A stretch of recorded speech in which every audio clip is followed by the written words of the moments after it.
അസ്സലാമു അലൈക്കും വറഹ്മത്തുള്ളാഹി വബറകാതുഹു. ഞാൻ വലിയുല്ലാഹി മുഹമ്മദ് ഷരീഫ് മണാറക്കാട്. പ്രിയമുള്ളവരെ, വിശ്വാസം അഥവാ ഈമാൻ കാര്യത്തിൽ നാം കടത്തിക്കൂട്ടിയിരിക്കുന്നു. ഇതിന് ഖുർആനോ ഹദീസോ അള്ളാഹുവോ പ്രവാചകനോ ഇസ്ലാമോ മുസ്ലിമോ ഉത്തരവാദിയല്ല. നമ്മുടെ പണ്ഡിത സഭയാണ് ഇതിൻ്റെ ഉത്തരവാദി. അതുകൊണ്ട് തന്നെ നന്മ അള്ളാഹുവിലേക്കും തിന്മ പിശാചിലേക്കും. അതുകൊണ്ട് നന്മ ചെയ്തവർക്ക് അള്ളാഹു കൂട്ടുനിൽക്കും, തിന്മ ചെയ്തവർക്ക് പിശാച് കൂട്ടുനിൽക്കും.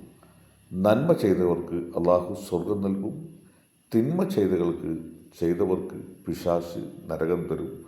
അത് അള്ളാഹുവിലൂടെയാണ് എന്ന് മാത്രം. അതുകൊണ്ട് നാം ഹൈറും ഷർറും അള്ളാഹുവിൽ നിന്നാണ്.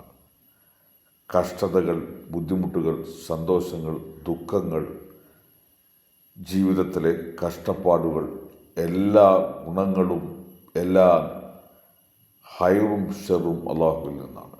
പക്ഷേ തിന്മ നാം ചെയ്താൽ അതിനുള്ള ശിക്ഷ ഈ ലോകത്തായാലും പരലോകത്തായാലും അത് അതാത് വ്യക്തി അനുഭവിക്കപ്പെടേണ്ടി വരിക തന്നെ ചെയ്യും. അള്ളാഹു സാക്ഷി. അതുകൊണ്ട് ഇത്തരം പ്രവർത്തനങ്ങളുടെ ഫലമായാണ് ലോകത്തിൽ നാം ഒറ്റപ്പെട്ടു പോയത് എന്ന യാഥാർത്ഥ്യം മുസ്ലിം ലോകം തിരിച്ചറിയുന്നത്. ഇതാണ് മറ്റു വിശ്വാസികൾ നമ്മെ കൂടുതൽ ആക്രമിക്കാനും കൂടുതൽ നമ്മെ തെറ്റിദ്ധരിക്കാനും ഉണ്ടായ കാരണം.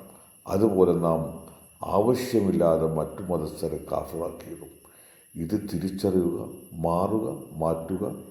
നാം സ്വയം നമ്മെ തിരുത്തുക ഇൻഷാ അല്ലാഹ്.